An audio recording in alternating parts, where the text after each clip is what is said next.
Kelder himself, so certainly a Pokemon he should be familiar with. And he's also using that Charizard. He showed up on the It's incredible. Well, definitely, other than Mega Pokemon, pretty much, who can't be knocked off, pretty much every Pokemon very reliant on their item. It's like you're fighting with half a Pokemon once you lose it. Absolutely, you build this Pokemon, including its item, it's supposed to work a certain way, and sometimes if you lose that choice star, or what have you, it really throws your game off. But we're going to see Alberto leads with the Kangaskhan and the Landorus, and Blake decides to lead with the Cresselia and the Kangaskhan. That's some pretty standard leads here. Cresselia will be doing decently against this Landorus, but not able to do enough damage, most likely, to really threaten that Kangaskhan. And Landorus getting that Intimidate off, so some pluses and minuses for both sides of this turn. And that's kind of what you expect to see at this point. Nothing too risky, nobody's using anything too crazy, so it's tough to really dig yourself a hole at the beginning, but always a bummer to see your Mega Pokemon intimidated right at the beginning, often leading to an early switch being required. Without a doubt, I think that it's really, really cool because, like you said, they don't want to take any, especially in game one when you're playing for information, getting one is always awesome. You're playing for information, you don't want to make any unnecessary risks, especially in your lead. You don't want to, if Landorus lead works for you, you see a Mega Kangaskhan on your opponent's side of the field, you definitely want to go ahead and lead with that. And not to mention, Alberto did have that Bisharp, which kind of gave Alberto the idea that he's not going to lead with two intimidating Landorus. But we're going to see the Kangaskhan switch out right now, and he's actually going to go out into that intimidating Landorus. Did not want to risk coming in on a Bisharp and intimidating, so he's going to take advantage, get that Intimidate now, and lower the offensive pressure that Alberto can put out there. We're going to see the Mega Kangaskhan going straight for a Mega Evolution. It is not going to switch out, perhaps going to take advantage of the fake out pressure it could bring right in the first turn, despite being intimidated. Landorus, though, is going to go ahead and go for a U-turn, targeting down the Cresselia, which is going to do about 20% to it. Cresselia just being one of the most bold Pokemon, even though it's getting hit by a super effective attack, it's just not going to dent the wall that Cresselia can be. It's a little bit of a chip, I guess I'd say. If I had a castle and I saw that much go away, I'd be a little concerned, but I'd be like, yeah, the rest of this castle here is fantastic. But Kelder is going to come in for Alberto here as Kangaskhan goes ahead and goes for the low kick onto that Landorus while trying to catch that Kangaskhan, but that Landorus was very, very nice. And the Thunder Wave going to go ahead and slow down Alberto's Kangaskhan. That could be pretty big. I really like that Thunder Wave. I love the fact it has it at all. It's been kind of strange. We saw a lot of it in 2013, but this year Cresselia trainers have apparently forgotten that Cresselia is compatible with that TM.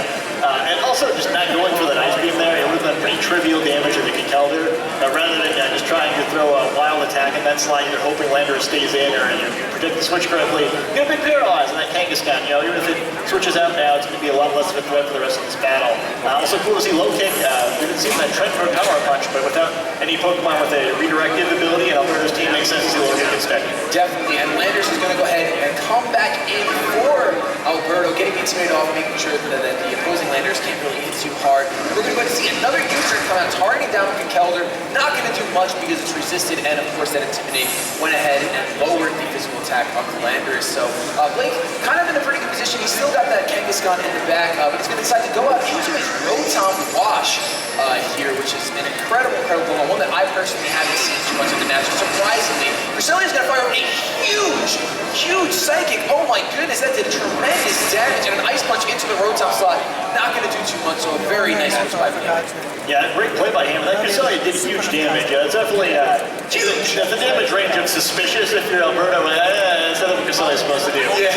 You've seen Thunder Wave already, which is also a little irregular. So this way you can be like, okay, this is not the Cresselia build I'm used to seeing. It's like, what is this guy doing? How do I deal with this? Also, always a little concerning when that happens too, because you have the slow with the Kelder, not basically anything's going to knock it out, and it's slow. So even though it's still technically not been knocked out, it just kind of it's almost worse than if it had been. Yeah, it's kind of just going to give Blake any sort of mission he wants to, but Blake is going to go ahead and fire off a helping hand for the Rotom so that his next attack can be boosted. Kelder's just going to get a last-ditch hit off with the Block Punch as, oh my gosh, Landorus is going to double the Rotom. He's going to be able to pick up the knockout, so a useless helping hand right there. Oh my goodness, that superpower coming in clutch for Alberto there. That was an incredible turn. That was a great play, and I guess Kelder's not so useless when you let that happen. I mean, Cresselia could have easily used Ice Beam and fired it off in that Landorus there, or knocked out the Kelder instead, but gets a little overconfident with Rodon there and pays the price. I feel like Alberto, he can't hear us, but I feel like he heard he's like, prove this guy wrong. Micah Kelder's useless. Block punch. Yeah, well, Kelder pulling his weight there for sure. And Blake takes an early deficit there, but he really didn't need to take. Even if he just traded 1-for-1 there, especially if it was a knockdown on the Landers, it would have been a great trade. But I'm probably expecting Landers to U-turn again like he did previously. And when you expect your opponent to make the same play too many times in a row and react appropriately, a lot of times in this game you get caught. Definitely. Being able to what are called switch-ups, and switching up your plays, super important because you don't want to be predictable. So sometimes, but then of course you get deeper into the thought process, you can counter that, all that stuff. It's just incredible the level of play we get to see. Kangaskhan is going to come back in and have to take a rock slide from this Landers. Kelder is going to be able to take that quite nicely because it does resist, and there was an intimidate at some point. Nice because he's going to get fired up into the Kelder slot, and it's going to pick up the knockout. Kangaskhan getting it for relatively free, but it's paralyzed, so it's not the best situation. Yeah, it was a pretty free switch, Kangaskhan helping out the team by taking that attack there, but Kangaskhan, it's going to be a paralyzed Kangaskhan for the rest of this game. It is. There's nothing to do it. Yeah, there's nothing you can do about it. So he's going to have to, do what he can, try to get some attacks off here. Maybe try and help out with fake out support. I mean, which I guess is really the main thing you can get from paralyzed Kangaskhan. Yeah, absolutely. It's tough because when you rely on the fake out support, one of the worst things that can happen is if you get the full paralysis on that turn. I'm concerned you've jinxed it now, so. I know, I'm sorry. If that happens, listen, commentator's curse, it is a thing. I apologize, but hopefully the full paralysis for Alberto doesn't happen. For Blake, I hope it does. I just want to watch it. Bishop, I feel like the Bishop needs to come in a bit early and try to take advantage of the Defiant abilities. Yeah, I mean, that's one of the big things with using these Kangaskhan teams. Typically, if you're going to do that, either it's because you have, an Amoonguss or Clefairy or something, and you have a bunch of Pokemon that can take advantage of it, or Bishop or Milotic to protect Kangaskhan. It's only a Bishop at this team, and it hasn't really been able to do much. Not at all. We're going to see the Kangaskhan come in for Blake now, and then Alberto's Kangaskhan is going to go ahead and get the fake out off, break through that potential paralysis, and Landers is going to flinch right here, not going to be able to get any damage. Bishop is going to go ahead and go for the knockout. Will it pick up the knockout? It does pick up the knockout. So that fake out damage, I feel like was huge, especially being able to make sure that Bishop didn't have to do any damage. So potential focus sessions there. And definitely a probable focus sash. But yeah, good fake out there. Blake a little scared, doesn't want Cresselia just to get blown up for free with knockoff. And instead it's Landers instead. He had the non-mega evolved Kangaskhan back, so you have the ability to switch into that knockoff and not take the boosted damage because Kangaskhan can't be knocked off. But I made the wrong guess on that play. And those little mind games, it's what most of these games are going to be decided on at this level when neither players can do anything too crazy. And Blake got a couple turns like that now with that and the Rodon thing that put him behind 2 backups. Without a doubt. Kangaskhan is going to go ahead and return on Alberto's side. And we're going to see the Landers come in, getting that intimidated off. At this point, Blake only has 2 Pokemon, so we know that for the rest of this game, barring a power-up punch, Kangaskhan is going to be out of attack. It's going to get the Mega Evolution off, which is really, really nice. Parental Bond. It's not paralyzed like the last Kangaskhan was, but I think that Alberto made a really smart play by withdrawing it and preserving that potential fake-out pressure. Bishop is going to go ahead and go for the protect, not wanting to take a power-up punch possibly. And it looks like the Kangaskhan decided to target down the Landers with that power-up punch. So kind of possibly predicting the protect and just wanted to make sure he got these boosts, not really looking for damage. But that -1 is gone. Kangaskhan is now at +1, and the Cresselia is going to go for the Ice Beam into the Landers slot. Is that going to pick up the knockout? It is going to pick up the hit. Blake making a fantastic play, getting the boost for power punch and picking up the knockout. Oh my Lanza.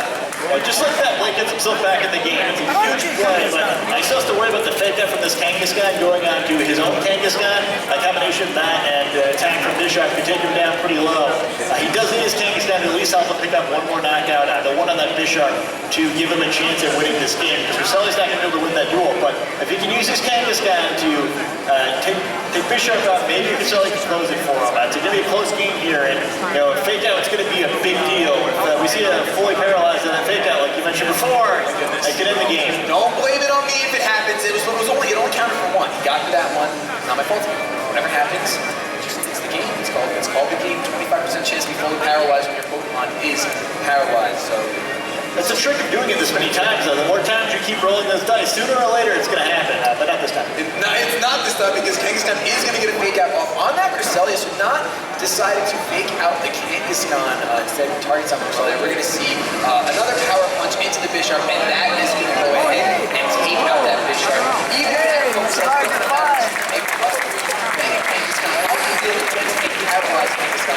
Blake really turned this one around. Yeah, I mean, we saw two big plays there.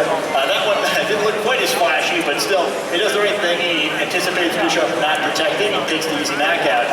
A little strange to see the fake out on Cresselia. Perhaps Alberto thinking that Blake's Kangaskhan had protect and would use it there and didn't want to take free damage. But pretty aggressive play into game one, and we see the forfeit. So Blake taking game one. Blake takes game one against I would say,